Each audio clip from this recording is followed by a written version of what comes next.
Take it away. Take it away, Dialog Conspiracy. They were almost 2 years. I've been on the air 1 hour a week talking about, first it started with the research with the John Kennedy assassination, and then the Martin Luther King assassination, and Robert Kennedy assassination, and now Dialog Conspiracy goes into the thousands, literally 1,000 or more, of domestic counterintelligence.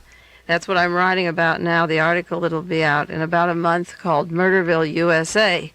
Domestic intelligence inside the United States by the Special Forces and Armed Forces and the Justice Department.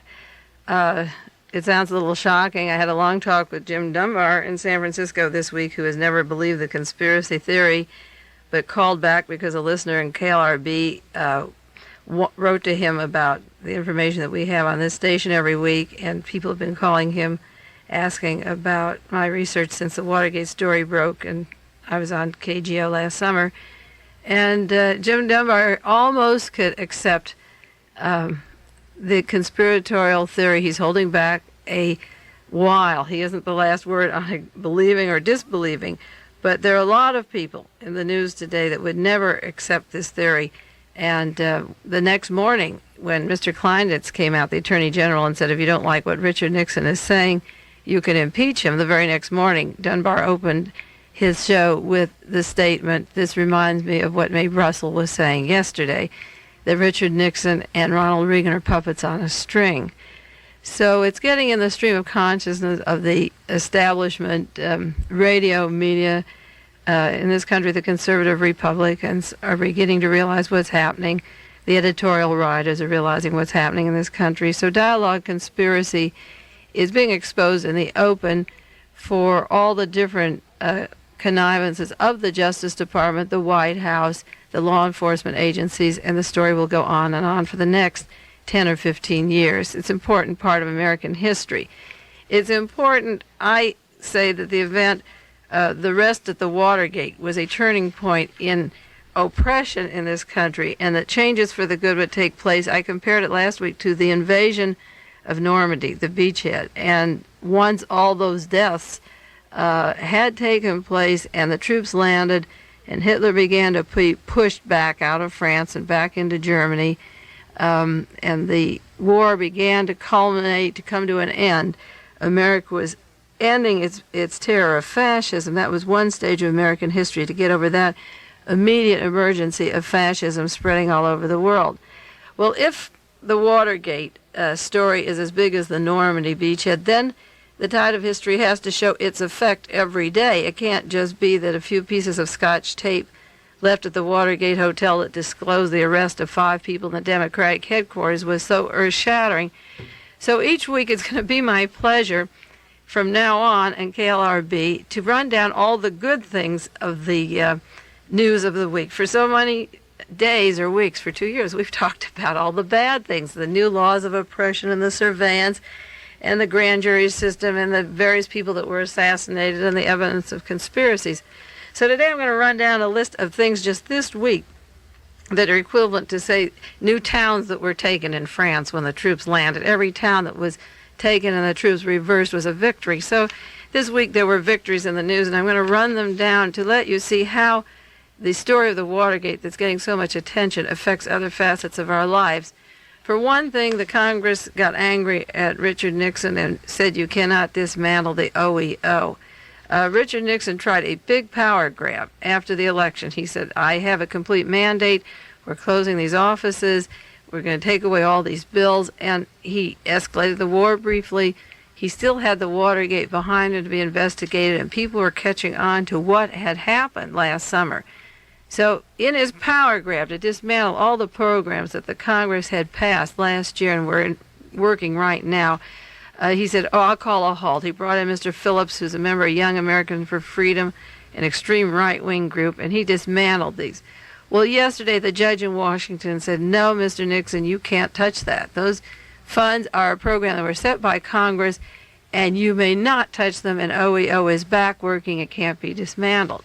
That is directly related to the Watergate because the grab of power, the centralization that Muskie referred to, that we're going to have a one-man government, the brakes are on now, and people in Washington, believe it or not, are catching on. The second motion was before Congress yesterday to limit the emergency contingency plans of the president.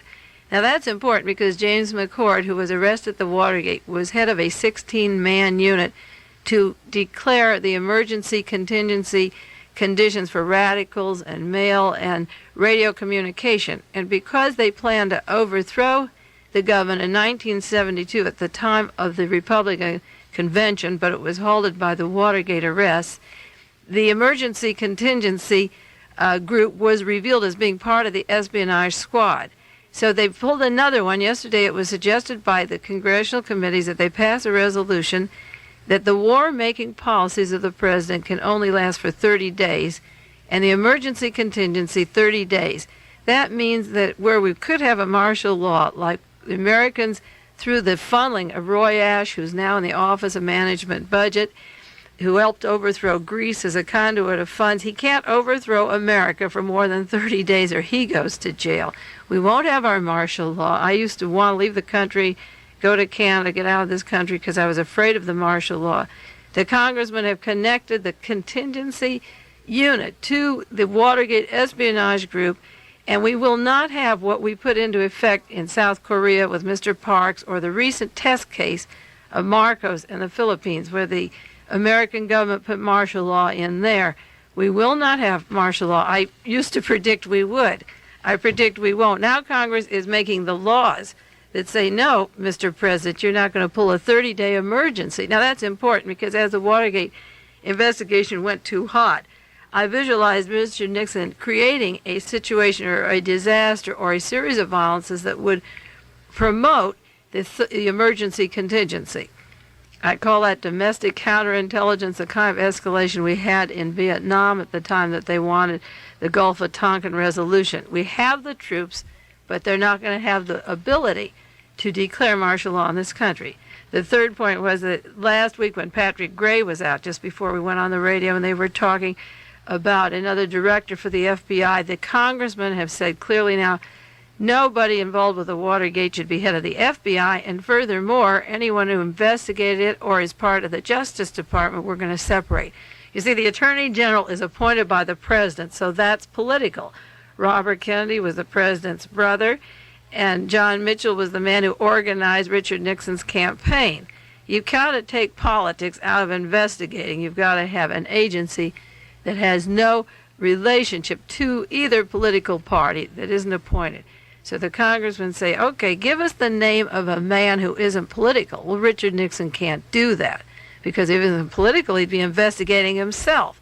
Now, you may try to pull Sheriff Peter Pitchess from Los Angeles, and I have a list of letters I would like to give you your homework before the show is over to write. But just to jump the gun, because we called it last week on Peterson, write to the Senate Judiciary, either Tunney or Sam Ervin, those are members of the Senate Judiciary, or any other member you like, and say don't appoint Mr. Sheriff Peter Pitchess because we have to open up the Isla Vista provocateur story and the Manson story. That was Army intelligence massacre. Manson wasn't in those homes, and until we open up that story, Peter Pitchess, you're not going to be the head of our FBI. It's a very political arm of the federal government conspiracies. We don't want any part of it. Until you open up who killed Ruben Salazar down there, the Sheriff's Department, you cannot head our FBI because you're involved in some major cover-ups of conspiracies. If you didn't plan them, you certainly covered them up. So you could write a letter to the Senate Judiciary before he even nominates the man to let him know that you're intelligent out there. You listeners are intelligent. Some of you are listening every week, some for 2 years, some for a year. You listen, you write letters, you're educated, you're reading books now. Just let them know that you're doing this. Don't just do it at home and pass it off as your homework. Keep writing letters and let the judiciary know that Peter Pitchess isn't good enough. Now, this week we came to a subject that has not been in the news in the Watergate at all. It's the subject of impeachment. It came out in an article by Nicholas Van Hoffman I'm going to read to you in a minute. It came out in the Los Angeles Times, a 3-page article, April the 6th, Will the Executive Government Privilege Have Its Day in Court? And it suggests that the impeachment proceeding of Richard Nixon could go ahead. Just to quote 2 paragraphs from the Los Angeles Times, it said the president has only 2 choices with Mr. Dean, who he won't let testify before the Senate committee. First, the Senate could arrest Dean and order his imprisonment, and the power of Congress to punish for contempt has been upheld by the Supreme Court based on earlier precedents of English parliamentary law. Or the second, should the White House police block the Dean arrest, he could be subject to impeachment proceedings under Article 2, Section 4 of the Constitution, which provides the means for removing from office the President, Vice President, and all civil officials of the United States. Impeachment must be initiated by the House of Representatives, but the Senate does the actual trying with a 2/3 majority vote required. If convicted, a person is disqualified for life from holding a federal office. Now, this is a 3-page article. There are lawyers in the East Coast working out the impeachment proceedings for Richard Nixon at this present moment. The third article was Richard Kleinitz in the paper yesterday, who said that the president refuses to let his aides speak before any congressional committee, and if you don't like it, go ahead with impeachment proceedings. If you don't want this, you can go ahead and proceed. He said that very flagrantly because I assure you there are East Coast lawyers right now working on impeachment proceedings of Richard Nixon. And as I say, I'm going to read you the strongest article was by Van Hoffman in a minute. Now, another thing Congress is taking up, starting which today, I read in the paper, the censuring of Richard Kleinitz, that they may censure him in the Senate for the disregard of the Constitution. Now remember, this is the Attorney General that was held up for nomination as Attorney General or appointment because of the ITT scandal. So all that Congress has to do, if they want to censure him in the Senate, is to open up the ITT. They'll get him on perjury and many other charges. Richard Kleinitz should be removed. John Mitchell's out of the Justice Department, and Robert Martin and Mr. Leonard. The next should be Richard Kleinitz. Then we move to California to Mr. Evel Younger and Ronald Reagan. We'll take one at a time because they're moving west. But they may censure Richard Kleinitz for disregard of the Constitution. Now, another thing that I had in my realist article was that Cabinet would go in 1972-73 as soon as Richard Nixon was elected, and so would the Constitution, because the plans to do away with the Constitution of the United States were set up by Richard Nixon, and Warren Burger, the Chief Justice of the Supreme Court, included in the new Constitution no Bill of Rights and no trial by jury. But your Mr. Ervin Senator Sam Ervin is a constitutional authority. He spent 12 years studying the Constitution, and he's right on top of it today. There are two marvelous articles that I'm not even going to review or talk about because anybody who follows this program owes it to themselves to go out and get them or copy them at the library. One is Newsweek this week, and the other is Time magazine. Time has a marvelous article on the Constitution and Senator Sam Ervin and how he's going to bring the thing back. The Constitution is like Tinkerbell and Peter Pan. It was about to die, and there's that little light going, and it's coming back to life. But instead of clapping your hands, everyone write your letters, and maybe we'll get our Constitution back. It was just so frail, holding on by a little piece of Scotch tape at the Watergate Hotel. But we're going to get it back by hook or by crook. And read about Sam Ervin, his defense. Now, it's an interesting thing. Sam Ervin's been in the Senate. He was a judge, a Supreme Court judge in his own state. He's been quiet in the Senate for many years. He spent 12 years studying constitutional law, and now he can sock it to the president. And I can identify with him because I've spent 10 years studying the conspiracies of the United States, so I can stand up to any one of these people and back my documentation. And when it's needed, it's here. I used it up yesterday up at a hearing I'm going to tell you about. I can apply the research I've done to all the assassinations, to any of these current things, and the people involved are totally unable to defend themselves any longer. They're up against a wall. There's nowhere to go but down, and they're going every day. I sound pretty gruesome or happy. I don't know which way you would call it. I just enjoy, after all these years of seeing things get tighter and tighter and seeming no way out, to see these things take a reverse for the better, for a change. Now, another point this week was an article or several articles on the end of the Cold War. Mr. Allende went to the United Nations in December to say that the American corporations working with the CIA and armed forces created civil war in his country and economic chaos. He had a jubilant speech in Chile this week where he said this is the first CIA plot that benefited the victim. Well, the second one is the Watergate, and the United States was the victim. The article that I'm doing for The Realist on Murderville, the second one, is how the American people have had a civil war caused by the same corporations and the same CIA. We've been the victim, and we're going to be the second person to benefit from a CIA plot as it unfolds. Now, when Melendi celebrates the fact that the CIA is stopped in their operations of Cold War, think of it this way as a victory in terms of people all over the world. We've overthrown about 100 countries that we've put in military dictatorships. And don't you think 100 people are watching Allende in the United States and trying to figure out just how their countries fell down, like Greece or Brazil or in South Korea, or all the countries that we've overthrown and put in fascist dictators? I have a list of 97, not counting the Philippines and the recent ones. It's about 100 countries that we put in military dictatorships, believe it or not. And the ones that are about to be overthrown, don't you think they're looking to see which CIA agent is in their office, how they're being sabotaged, where they can take their problem to the United Nations if their elections are changed? See, these are historic events because it's a turning point for the free world, the third world. It's a turning point because Allende has made a point. It's been proven. It came from every office from the White House on down. And the former head of the CIA, Mr. McCone, the president of ITT, he got all of them into one bag, and he has all the documents and testimony and go all over the world and show them what the United States did, and he's doing it. So everyone's going to get their heads together and figure out what we did to them. So when you read in the New York Times that the ITT, it means the end of the Cold War. It does, because when the methods are exposed, they can't operate anymore.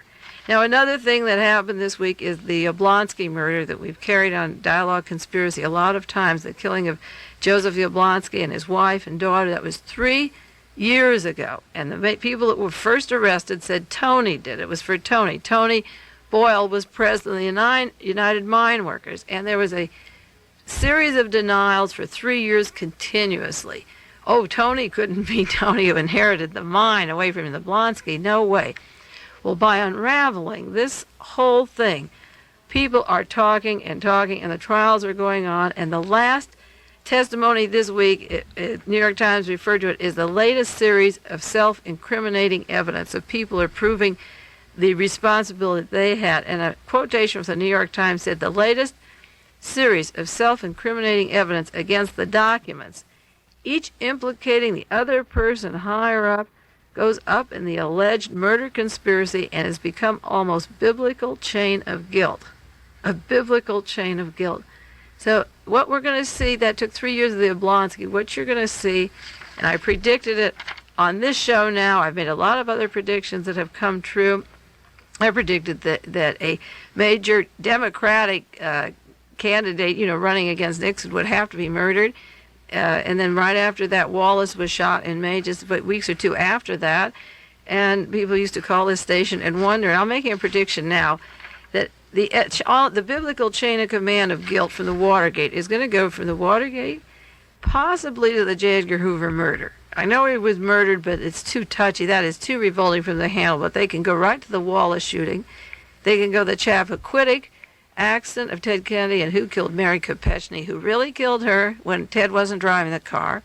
Then we're going to go back to Los Angeles Ambassador Hotel, and then we're going to go back to Memphis, Tennessee, to who really killed Martin Luther King, and then we're going to Dallas, where the domestic intelligence civil war really started. And the chain of command is going to go back into history and forward, and you're going to see this going on for the next 10 years. Now, another way that people are catching on to the method that I put on the plus side of the news, and it's just a little thing, but it's a very big thing in the consciousness of people today, is Ronald Reagan's jet plane.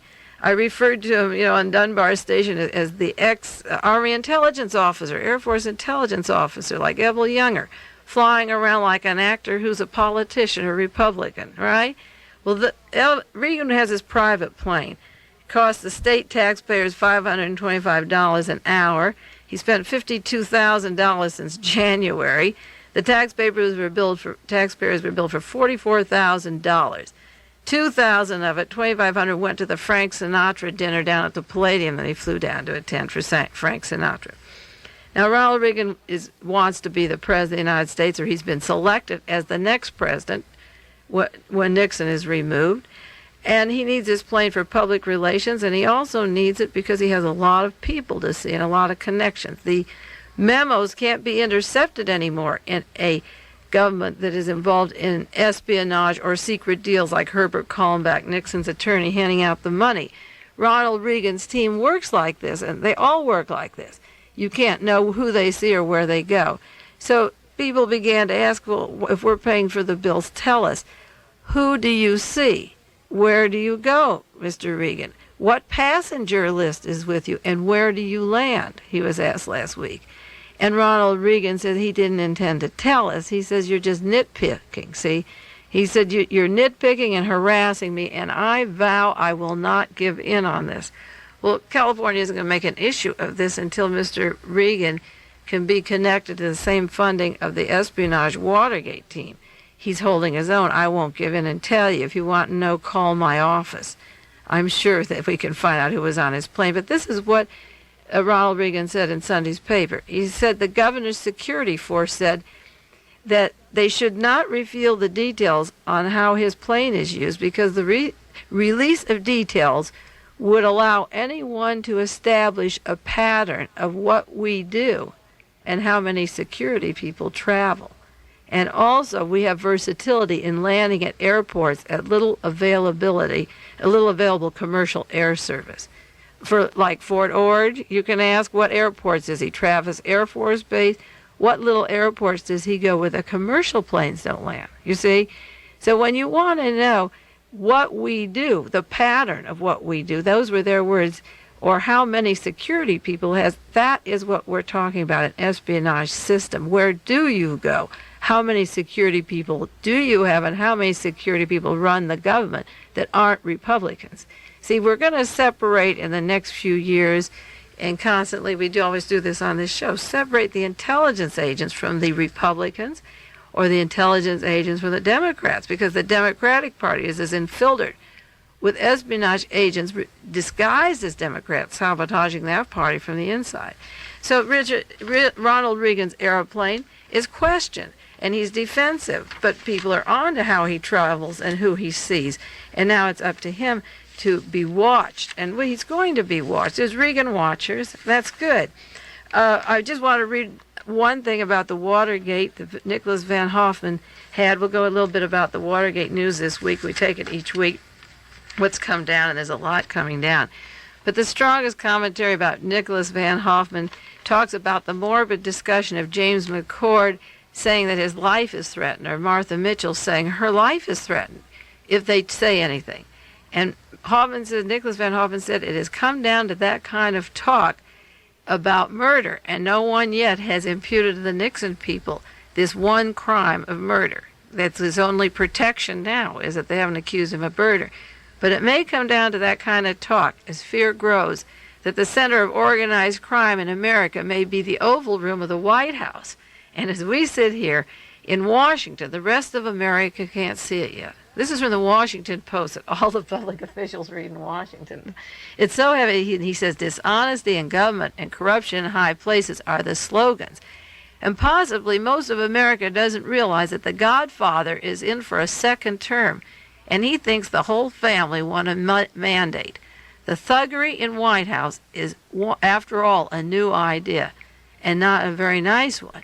He says it's too much for most people to absorb. It involves so many people in high places, so many dirty things. Keeping track of them is a full-time specialty.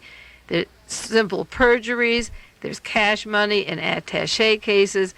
There's scandal in every hall of the government. There is simony, there's conspiracy, the veins of scandal fissuring the marbles of every hall in the government. You see, I take time out from his article a minute. I've broken the Watergate down into 210 classifications. It goes into the Treasury Department, the Internal Security Department, it goes to the FBI, the CIA, the Armed Forces, the police departments. It goes in the cabinets, like the Secretary of Commerce and so forth. Nicholas Van Hoffman says a person can hardly understand it, much less believe it. What is reasonably civilized public to think when the wife of the Attorney General is thrown down, shot with a hypodermic needle, and people refuse to relate what she says to what's going on today? It's easier to believe Ronald Reagan's cloddish lies, he says, or his denials. But the president's personal lawyer is tied up in espionage funds. He's protecting the White House lawyer. And Nicholas Van Hoffman says we have no history to fall back on here. There's nothing, and he says maybe America would be better not knowing, but we have to know. He said the man, Richard Nixon's got something like 1,400 more days to serve, and if it's pinned on him personally, every one of them will be fouled. Every day will be a macabre, dishonoring irony as he moves from event to event. And some people here, not all Democrats and not all the rads or the radicals, are starting to say it, but it may come down to the fact that he should be impeached. We have 5 or 6 new shockers away from the idea of being taken up. But if we get even 150 votes in the House of Representatives, you'll see the country divide and bleed her ideals away. Now that's Nicholas Van Hoffman from the Washington Post. You might go, I left off some more copies of The Realist that I wrote in July, the issue with the Martha Mitchell Watergate story. It ranges from the arrest at the Watergate through Richard Nixon, the clandestine agent. I left 20 copies more at the Thunderbird in Carmel today for people in the area here to read, or they can send for the Thunderbird bookstore in Carmel, California. Because in there I say that if they investigate the Watergate, you will find the most fantastic duel in American history as it unfolds. And I put the same thing that Van Hoffman is saying, the country will divide and bleed her ideals away. The ideal of America isn't going to actually bleed away. We're going to get back to something that the way America was meant to be in the first place. It was going down the drain so fast, and the Watergate thing, again, has broken it. I want to go in. Last week, I suggested that people go up to Sacramento because Dialog Conspiracy involves a lot of things. It involved a hearing, which I attended yesterday, from the Senate Health and Welfare Committee. And I went up to Sacramento to attend the hearing. It was chaired by Senator Anthony Bielenson. I left my work and research here because it was worthwhile to go. 2 months ago, Ronald Reagan, in his State of the State message, said he was going to start a school at UCLA to study violence. And he gave about 3 or 4 reasons why this first-of-a-kind institute would be very valuable to study the origins of violence. And I put aside my Watergate work. I've been reading it constantly, cross-filing, but I decided to wait and write on it after I did my homework on the School for Violence, because it was one more tenet of the way the fascist regime takes hold. Now, the important thing was in the fall of 72, the government planned martial law, and they also planned the emergency contingency unit. And part of the emergency contingency unit has to be to control specific people that aren't murdered, like in Nazi Germany, to control their brains and do lobotomies and take the political leaders and all to their minds. And I became very suspicious of this particular institute, and so I took 2 months out to write an article that centered around the institute. And on March the 25th or 26th, there was a little more information in the San Francisco Chronicle on it. But based upon those 2 articles and using 10 years research, and I have 1,800 different subjects that I go into or try to cross-file if I have the time, but in my head they're pretty clear. I went up to Sacramento to the hearing yesterday, and it was an education, and I'm going to read you my conclusions, and then I'm going to get out a brochure on it this week and have it mimeographed and mailed to various members of Congress and the Assembly. And if any of you want to write to the Health and Welfare Committee and ask for the minutes of that meeting yesterday in Sacramento, you can read it yourself. The Senate Health and Welfare Committee up in Sacramento, the hearings on the UCLA Institute. My conclusions on the Institute were this. About a few years ago, Mr. Wellesley Lieber, CIA lawyer from the Warren Commission, went out to UCLA Law School, and he was going to teach a class on the Warren Report, and I wrote a letter to Chancellor Murphy at the time and the Dean of Law School and said, how dare you use tax money from the state of California to pay the faculty to whitewash a federal conspiracy. And it was about a 10-page letter. I sent letters all over the country, copies of that letter, how deeply I resented the use of the state university to cover a federal crime. So in this case, people, if they feel so inclined, could write to the Chancellor of UCLA now. His name is Young, Mr. Young, Dr. Charles Young, Chancellor of UCLA, or you could write the Dean of Medical School, which I'm going to do, and tell him you resent the use of that university to alter political prisoners' minds in the state of California. That's what it's going to be set up to do. Well, people went to the hearing yesterday. There were 3 people there. Mr. They call him Jolly West, who's going to be the head of the institute. He's in the neuropsychiatric department now. Jolly didn't look very jolly. He looked like the Fuhrer's grandson sitting on that stand, and the only time he really smiled, they tried to give the image that he was a hippie, and he was really one jolly old guy. Wow, everything about him, you could have put the armband on him with the swastika and you'd know right where he sat, but the terminology didn't fool a lot of people who were there. Well, Jolly West was there, and a Dr. Littman was at the hearing, who, if the money goes through, would head the Institute to study behavioral sciences down there and the origin of violence. And then you have another gentleman from California who has the health committee, Mr. Stubblebine, Dr. Stubblebine, who was recommending this would be a great thing to have down at UCLA. And let me tell you what went on at the hearing. It's a first-of-a-kind institute to study violence. Well, one of the things that became very clear that I'm going to be writing up was that they had made up their minds they would have this institute. Whether California gives them the funds or not, it was part of a federal program. Therefore, you have to attack it at a federal level. They were asking Sacramento for $1 million. That's why the appeal. And Bielenson and a very good group, there's another senator up there, Bear, who did some hard questioning yesterday. They want $1 million from the state to help them get started. But it's quite obvious that if the state doesn't give the money, they intended to go through with it anyway. Now, the excuse Ronald Reagan had, they asked him, how do you want this study to study violence? Why you want? They said, well, after the Wallace shooting, Governor Reagan decided it would be important to find out what causes people to be violent. Well, every time there's a political assassination done by the CIA, then the repressions come down on the people even tighter. Like they say, well, now we'll study people like Bremer. They should spend the $1 million and find out where Bremer traveled or got his second gun or who shot the second gun in Maryland. But that's not the kind of violence they want to do, so the cover excuse was the Wallace shooting.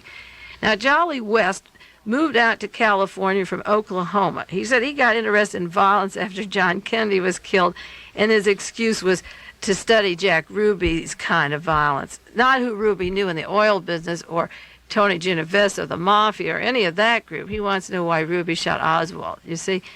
So anyway, this group wanted to know where Dr. West came from. And Dr. Stubblebine said, well, Dr. West is really being very modest. They want to know what team would be working with you. Where will you get your staff from? How will you draw it? And Dr. Stubblebine, very modest, said, well, I'll tell you, he's being very, Dr. West is being very simple about this. He's not telling you, but he has such a large following, they came out with him from Oklahoma. The whole group. He's brought his faculty with him to UCLA, see, and the team, in other words, is all set up. So one of the things we have to do as researchers is get the name of every man on his team and find out how he's connected to the government of the Central Intelligence Agency. He's brought his crew out there so that they're going to have a team funded by federal money tampering with California minds and bodies. Now, they want the state to give them $1 million, but then the California criminal justice system would supply the rest of the money. Just by coincidence, the California criminal justice system is the federal government that has given $40 million to law enforcement in California, $40 million. This would be the Auschwitz of America. George Jackson called Soledad the Dachau, or San Quentin the Dachau. This is the kind of operation, the military operation, where the man moves west, moves his team, the money's available, but what they did, they tried to pass it off as a public relations job. And Ronald Reagan gave a very proud thing. We're going to have the first of its kind. And Jolly West was surprised yesterday that everyone didn't jump on the bandwagon. He thought that this is his cover-up. What are you long-hair hippies doing representing the poor or the minorities? Why'd you just have a firing squad? To the effect he thought his opposition would come to the right wing because he's so kind to study the violence of the oppressed. That was such a public relations job, really a cover-up. The truth is that his excuse for having this thing is that he wouldn't deny the benefits of medical science to a poor person who was violent in our prison system. You wouldn't deny him the privilege of scientific medical care.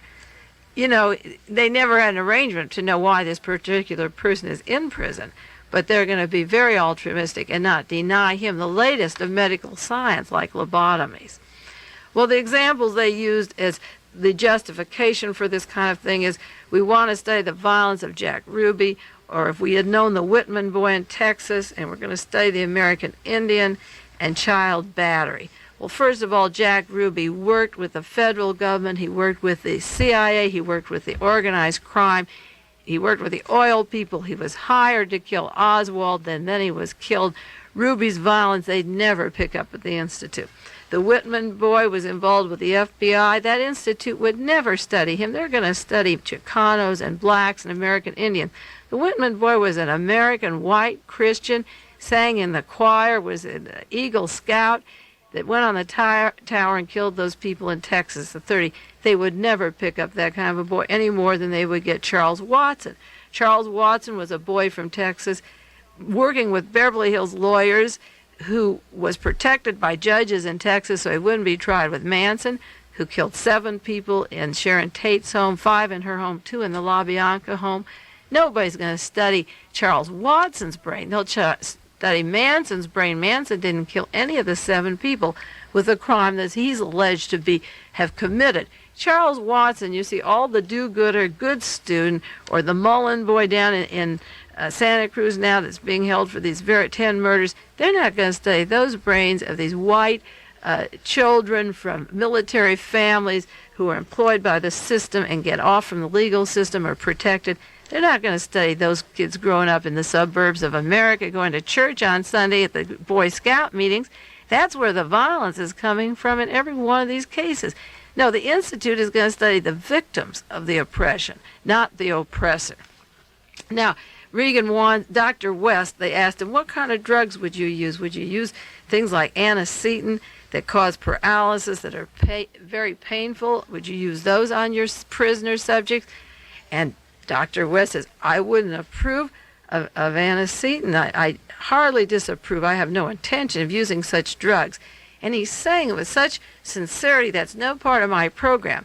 But sitting with him is Dr. Stubblevine, Dr. J.M. Stubblevine, psychiatrist, state health director, who uses anacetin at Atascadero, San Luis Obispo, Vacaville, San Quentin, who uses Prolexin, who uses electroshock treatment. These men should be brought before the United Nations for breaking the Nuremberg Code and the codes of the AMA. They're using it every day as I speak now. They're using it on somebody in this state. It's illegal, it's criminal, the person has no defense, and while Dr. Jolly West is telling you that it's beyond his beliefs to even think of such a thing, Dr. Stubblevine knows perfectly well that he's using it at the present moment. And they asked him, would you do psychosurgery on any of the people that you diagnose? And he says, I would never do psychosurgery, but down the corridor there's a stretcher going where they're doing it today. They're already doing it, so whether you like it or not, UCLA Neurological does the psychosurgery, and so will the prisons, and we want to use your prisoners. We won't do it at our institute. We're just going to rent an office in West Los Angeles, but psychosurgery is done by other people. Well, that was the hearing. I'm going to be writing a lot about it. The article in the Reel is coming out in another month, called Murderville, USA, is centered about the Institute. Because the article won't be published for about a month, I'll get a short brochure out about these men and the hearings so that we can get word to public officials. I actually think because it's federal money, the gist of my article is this: federal money is involved in silencing particular people, like Martha Mitchell said they tried to put her in a mental hospital after the Watergate thing. Mrs. Hunt was going to Chicago with the names of neurosurgeons, and she had money to silence the men that her husband had hired to keep quiet. They could have altered their brains if they didn't plead guilty. Last week we talked about Alex Batos, who has absolute evidence of the conspiracy to sabotage the plane that Mrs. Hunt was blown up on with 45 other people, the United Airlines, December the 7th over Chicago. Alex Batos, who has the evidence of the conspiracy, is now in the federal penitentiary at Springfield, Missouri, in the mental hospital, kept as a prisoner, arrested for no charge, mental hospital. That is where we're going. It's a federal problem because federal money is used. Federal purposes to hide conspiracies are used on lobotomies, and it goes into the state that California justice is really federal money, and these men have to be stopped. We have to, the gist of the letter I'm doing is that we have to stop this institute till the Watergate is thoroughly investigated to see how the espionage links to California. We have to stop it till the Lewis Tackwood book comes out in June, linking Evel Younger and the criminal conspiracy section in Squad 19 to the espionage group. And we have to stop it till we get a complete research of every doctor that Dr. West brought with him from Oklahoma. Then the UCLA Institute will be through if we move quickly. One reason my article is taking so long to finish for the realists is that as these things come on, we have to move on them. Well, I've got 7 minutes to do a little bit of the Watergate news for the week. I can't run down all the sources. The newspaper, like the Washington Post and the New York Times, I take daily, have sections like every other newspaper. Foreign news, news in Asia, like Cambodia and Vietnam. They've got news, women's wear and theater section and all domestic and the different sections the newspapers have in the sports. They actually have a whole Watergate section. One whole page is devoted to Watergate of every issue. It's pouring in and it's massive.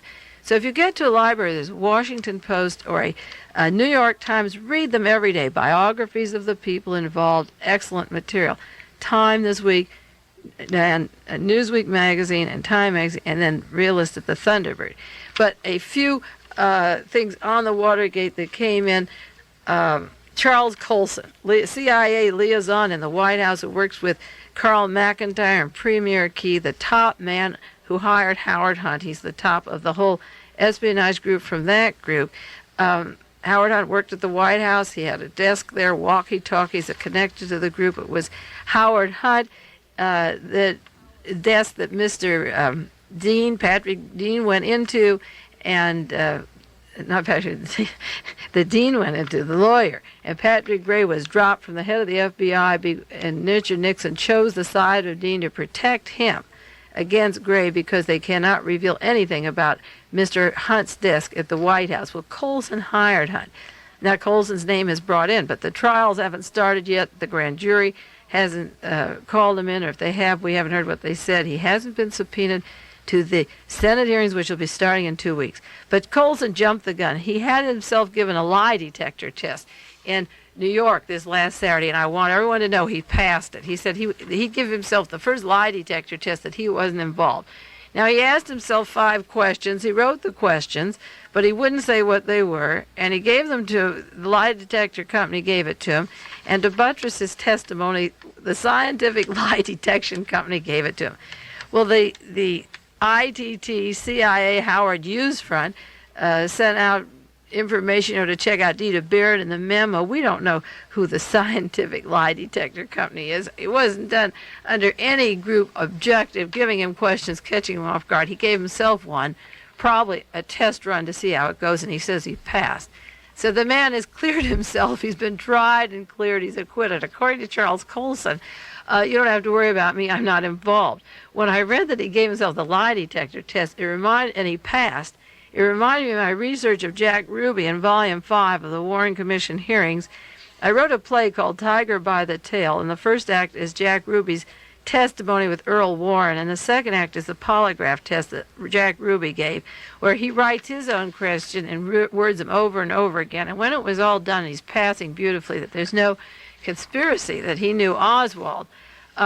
Ruby says, well, is it all over? And they said, yeah. So he said, well, shouldn't you ask a question like, are you a patriotic citizen? So the lie detector man who was giving it said, are you a patriotic citizen? And Ruby says, yes.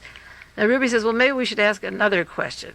He says, are you a 100% American patriotic citizen? And they said, okay, we'll ask that. Ruby wanted that asked. So they gave him that, and the polygraph machine went going, and they said, Mr. Hendren said, are you a 100% American patriotic citizen? And Jack Ruby said, yes. So Ruby wasn't satisfied. He said, now wait a minute, there's one other question to finish this lie detector test to show there's no conspiracy. Ask me this, are you a 100% law-abiding patriotic American citizen? And so the polygraph test says, are you a 100% law-abiding patriotic American citizen? And Ruby says yes, and then they say the polygraph test is concluded, and he passed it. Well, how many million Americans saw Jack Ruby shoot Lee Harvey Oswald handcuffed inside of a jail, and he passes a polygraph test that he's law-abiding? So therefore, the law of the land is, it must be, if you pass that test, that you can murder in front of 3/4 of the population of the United States, and the law says you can go ahead and do it. Well, that's the kind of a polygraph test that Mr. Colson probably passed. He writes his own questions, and if he's patriotic and law-abiding, he can be like Jack Ruby. So he cleared himself, but don't believe he's cleared. Now, another thing, James McCord said that he was paid by Mrs. Howard Hunt to keep quiet, and he revealed this week that since the Watergate arrest, he alone got $21,000 cash, and so did all the other men, in these crisp $100 CIA bills. Again, $21,000 for James McCord and for each of the men that have been arrested. As your taxes come due, this week, $21,000 for each of those men. And James McCord said he didn't think anything of it. It was like payment to dependents of American prisoners of war. It was just simply to keep quiet. Now, put that together, that they're being paid like prisoners of war.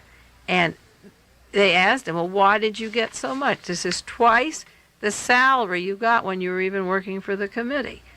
Well, each man's been promised $1,000 a month plus more all the time he's in jail. $21,000 each man, paid by Mrs. Hunt. Last week we talked about Mrs. Hunt's plane being shot down. I got information, blown up rather, or crashed in Chicago.